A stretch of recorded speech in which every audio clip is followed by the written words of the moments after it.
Hello everyone, I'm Broffy1322 and this video serves as an update to my best fully upgraded car series where I take all vehicles in GTA 5 around a circuit to find the best to use for racing. If you want to know how all vehicles perform in a variety of different classes and formats, check the annotation on the screen or the link in the description for the full playlist of videos, and of course feel free to subscribe for future updates. But otherwise, let's get straight into seeing how the vehicles from the Finance and Felony update compare to their counterparts. Now we're only going to be focusing on the three fastest vehicles for this video, first of which in third place is the Bestia GTS with a lap time of 1 minute 5.8. It's pretty much exactly the same lap time as the Comet, slots itself into 11th place in sport. You know, it's an okay sports car, it's reasonably quick, it's not on the pace of the top sports cars like the Jester race car, the Feltzer, the Elegy for example, but you know, it's not too bad. So the reason that I'm splitting it up like this is because these vehicles take a lot of time to test. You know, as I'm sure you're aware, it takes a lot of time, especially these quick vehicles that require, you know, me to be really accurate with the lap times that I'm getting as well.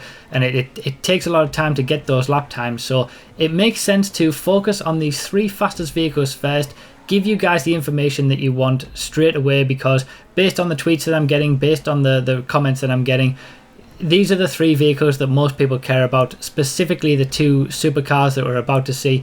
So it makes sense, because it would take a long time for me to get out a video containing everything. It makes sense for me to split it up like this. We'll first cover these the three quickest cars, so you guys know what to buy, whether it's worth spending your money, and then we'll focus on the others later on.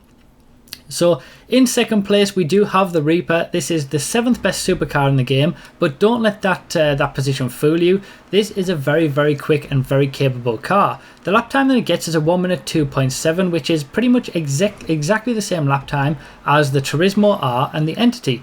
So take into account the fact that the T20, which is the quickest supercar in the game, gets a lap time of 1 minute 1.9, and the Zentorno and the Osiris get 1 minute 2.0s. We've got a lot of supercars here that are in a very close proximity, and the Reaper adds to that. It's a very capable car. It feels like a more powerful in fairness in the way that it drives. It's very interesting to drive. It's very consistent as well, and yeah, it just adds to the competitiveness of the supercars class. Obviously the Turismo R and the Entity were a very small amount off the pace of the top supercars, but still very usable and still very competitive, and the Reaper adds itself to that list. It is behind the Turismo R and the Entity, but only by a few thousandths of a second, so you know, very capable and very quick car.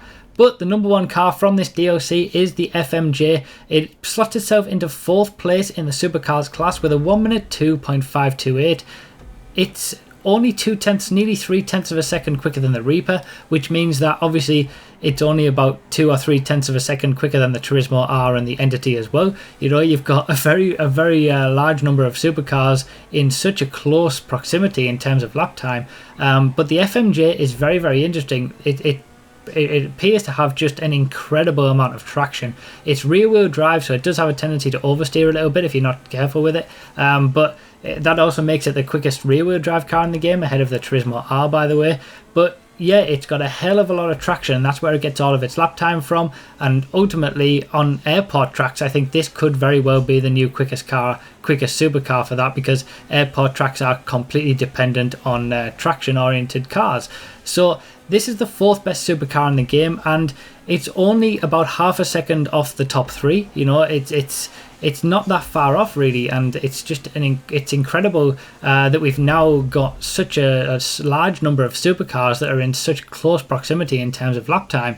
It's amazing, and it shows that Rockstar can have that balance and can balance the classes very well, because now we've got 7 supercars that are all competitive.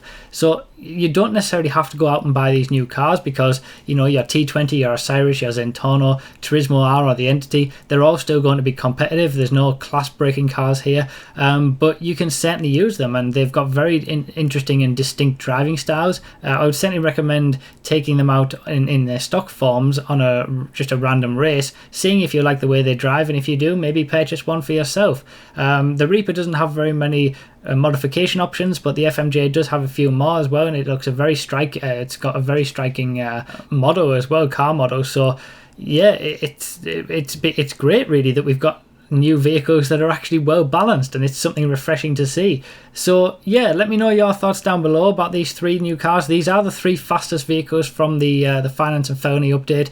We are going to be covering the next few land vehicles tomorrow, and then I'll also later on cover the air and sea vehicles as well. And we have all the top speed testing and obviously the analysis videos to do. Feel free to subscribe if you want to be notified of all of that, but we've got a lot to come. This is a big DLC, there's a lot there, and it made sense for me to just get the information about these 3 vehicles out to you first of all, because these are the 3 that everybody wants to know. The others can wait for an extra couple of hours, because, you know, if I hadn't have done that, testing all of the vehicles that were part of this update, it would have taken a long time, and obviously, you know, the video itself would have taken a long time to get out to you as well. So yeah, let me know your thoughts down below. I hope you enjoyed. Thank you so much for watching. I really do appreciate all of your support as always, and I'll see you next time.